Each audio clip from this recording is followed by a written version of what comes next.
अस्सलाम वालेकुम viewers, Malik rabbit farm से मलिक वकास। आज की जो वीडियो आपको साथ शेयर की जा रही है, उस वीडियो का मकसद है कि बहुत सारे दोस्त जो हैं वो एक छोटी सी गलती करते हैं कि जब भी उन्होंने फ़ीमेल और मेल को मेट करवाना हो तो वो मेल को उठा के फ़ीमेल के केज में डाल देते हैं।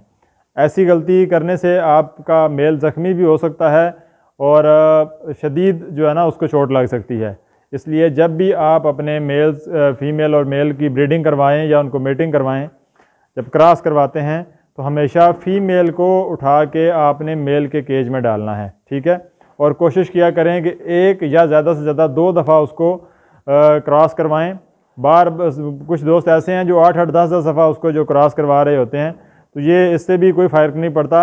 मेल के लिए 1 दफ़ा क्रॉस करना काफ़ी होता है, लेकिन फिर भी जो दोस्त क्रॉस करवाते हैं वो 2 दफ़ा क्रॉस करा लिया करें, लेकिन फ़ीमेल को उठा के मेल के केज में डाला करें ताकि जो आपकी फ़ीमेल है वो अग्रेसिव ना हो और अच्छे तरीके से आपको मेटिंग का रिज़ल्ट मिल सके।